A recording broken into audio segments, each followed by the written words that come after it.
Report 1. The Man on the Desert Road. My name is John. I am 54 years old and I have spent 30 of those years on the road. 30 years driving alone along motorways that cut through nothing but darkness. I have faced blizzards closing the carriageway, sandstorms swallowing visibility, brakes overheating on steep descents. I can recognize the sound of a tire beginning to lose pressure before it even trembles through the steering wheel. I know when an engine is tired. And I know when something is not mechanical. I am writing this because I need to know whether anyone else has experienced what I did, because if it was only coincidence, then it was the most precise coincidence of my life. And I no longer believe it was. People romanticize the loneliness of the road. They do not understand that absolute silence is not emptiness. It has density. It occupies space. It presses against your eardrums until you begin to hear your own blood. That night in the Nevada desert, the silence was wrong. There was no wind, no insects, no ticking of cooling tarmac. It was as if the world had been switched off. I was nearly 2 hours from the next service station when I felt the first stutter. I did not hear it first, I felt it. An irregular vibration through the steering wheel. Then the engine faltered slightly. And again. I glanced at the dashboard, no warning lights. But the sound was wrong. It was not a common fault, not a gradual loss of power. It was as though the engine was being smothered, as if it were trying to breathe through something that would not let it. I eased off the accelerator. And then it died. It did not fade out slowly. It was as if someone had turned the key for me. Total silence. No engine. No wind. Nothing. I could hear my heart beating inside my head. Each pulse sounded unnaturally loud. I stepped down from the cab. The air hit me like a wall. It was nearly midnight. The desert should have been cold. But the air was warm. Not naturally warm. Still heat. Like the inside of a warehouse that has been shut for days. I lifted the bonnet. And that was when the feeling began. That old feeling, primitive. The sensation of being watched.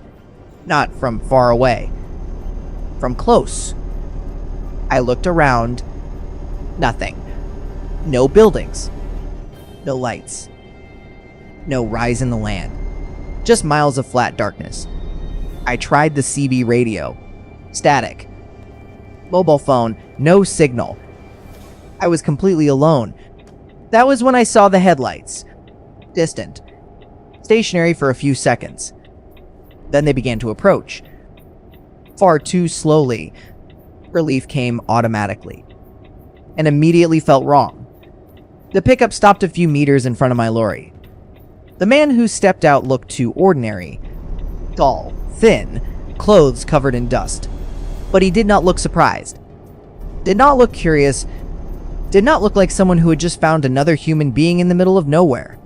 He simply said, "Engine trouble?" The voice was too controlled, too steady, no strain in it. I explained quickly. He walked over to the open bonnet and stood there.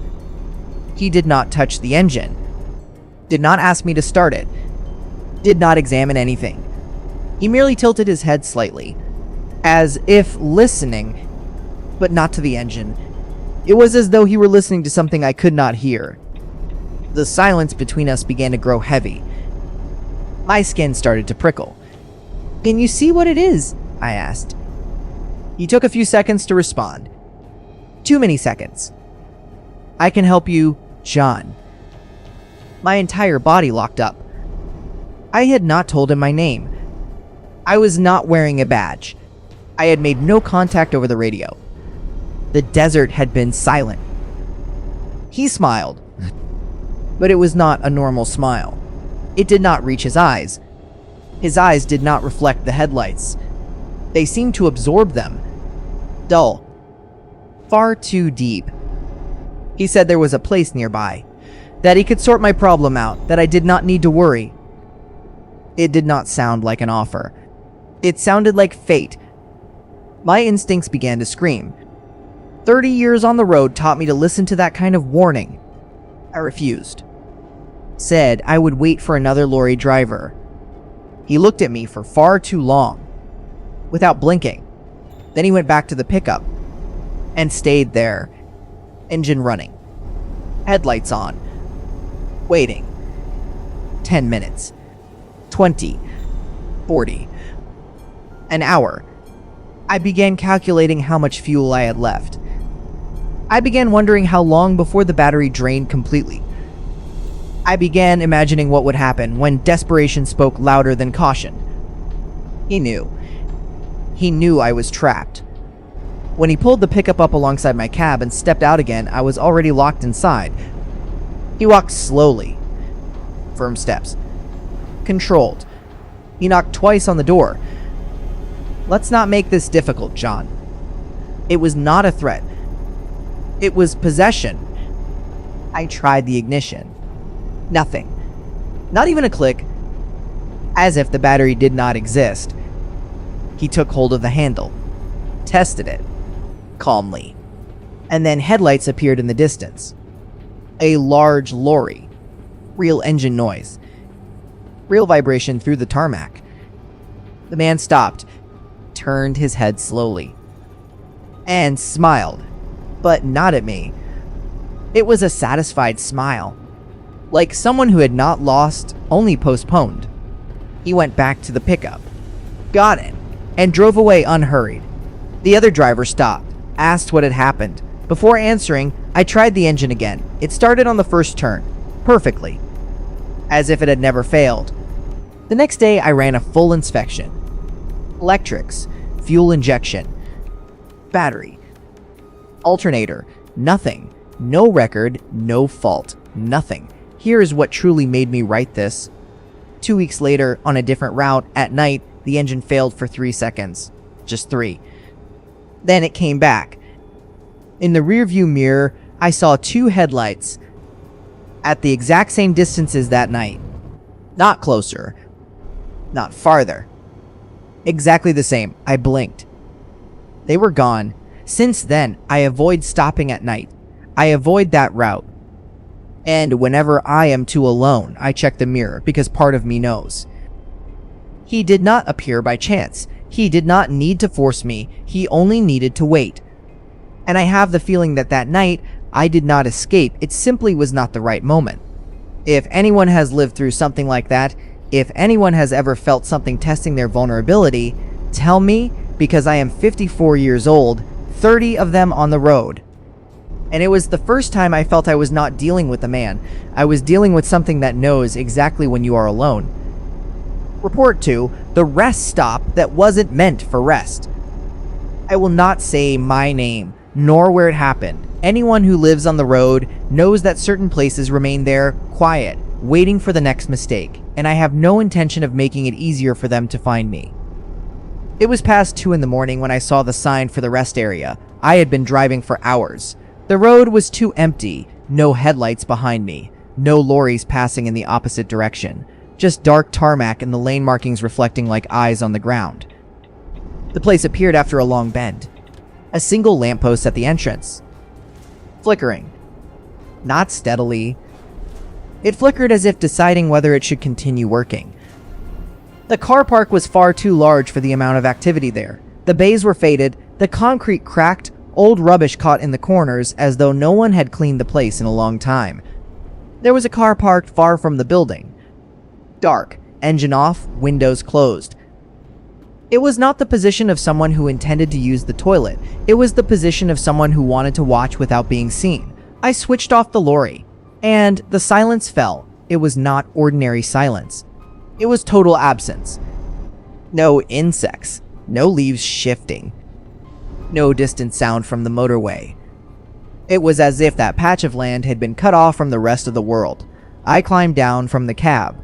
The air was far too cold for that time of year. A dry cold, motionless. There was no current of air. Nothing moved.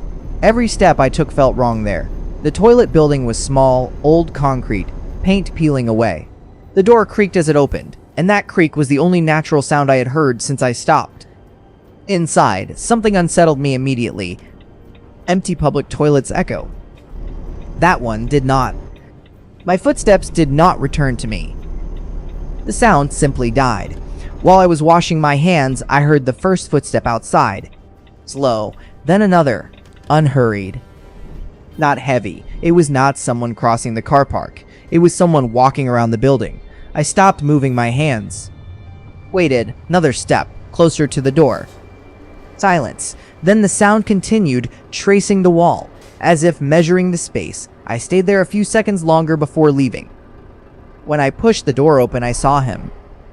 Sitting at the concrete table outside, facing directly towards the toilets, towards the door, towards me. He was not on his phone, not smoking, not shifting his legs. He was too upright. Too still, as if he knew the exact moment I would step out. Our eyes met. He did not look away, did not greet me, did not smile, did not react. He simply watched. I walked back to the lorry, trying to act normal. But that pressure behind my eyes had already begun. I locked the doors, I closed the curtains, switched off the lights, lay down. The silence outside was thick, dense, almost physical. That was when I heard it. Footsteps, more than one. On gravel, slow, circling the lorry. One full lap, then another. I stayed perfectly still, counted in my head, and realized something that made my stomach turn cold. The footsteps kept a regular distance from one another. They were coordinated. It was not improvisation, it was method. Then came the first knock. On the passenger side. Tap. Tap. Tap. 3 times. Even intervals between them. Silence. Footsteps again. On the driver's side. Tap. Tap. Tap. Same rhythm, same cadence. No voices. No whispering. No laughter. Nothing. That was the worst part. Normal people speak. They did not. Another lap around the lorry. Slower, as if they wanted me to follow each step in my mind. Then 2 knocks at the same time. One on each side. Synchronized, testing reaction. Testing fear. Testing whether I would open the door. My breathing was so controlled it began to hurt in my chest. On the 3rd lap, something dragged along the side of the lorry, slowly. A long sound, like fingers sliding across metal. I hit the horn. Without thinking. Long, loud, violent. The sound tore through the car park. And at that exact moment, a car entered the rest area, headlights blazing and flooding everything with light. I lifted the curtain slightly. I saw three hooded figures standing around my lorry. They were not running.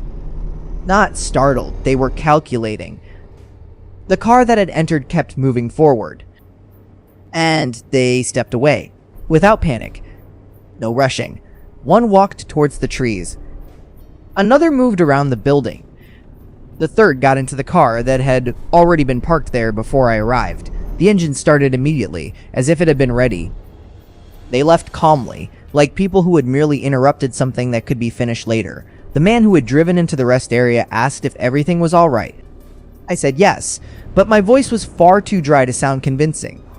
I left immediately. Drove for hours, without stopping. No radio. No music. Sometime later, I mentioned that rest area to another driver. He was silent for a few seconds before answering. Said they had found abandoned lorries there before. Doors locked. Drivers gone. No signs of a struggle. No broken glass. No blood. Just empty vehicles, as if someone had persuaded the driver to step out willingly. I have never stopped at an isolated rest area after 11 again. I have never trusted absolute silence since. And sometimes, when I am almost asleep, I hear it. 3 knocks. Slow. Alternating. As if they are still walking in circles. Waiting for the moment I decide to open the door. Report 3. The car that shouldn't exist. It was on US 285, between Fort Stockton and Pecos. Anyone who has driven there at night knows that stretch has absolutely nothing. That is not an exaggeration. No isolated houses, no lights on the horizon, no movement, just dark desert and a straight road that goes on far longer than comfort allows. I had not passed a single vehicle for over an hour when I saw the headlights for the first time. Two white points in the rearview mirror, distant, ordinary. I did not think much of it. That is the road. A few minutes later, I looked again. They were in the same position. Not approximately the same, exactly. The same height in the mirror, the same lateral spacing, as if someone had frozen the image behind me. I accelerated slightly. Nothing changed. I accelerated more. The engine responded, the lorry vibrated, the landscape began to blur past faster. The headlights remained identical. That was when I felt a discomfort that was not rational. I slowed abruptly. They slowed with me. No delay. None of that small human error that always happens when two drivers adjust their speed to one another on the road. It was an immediate response, as if they were not reacting, as if they were connected to me. I decided to test it properly. I put my foot down hard.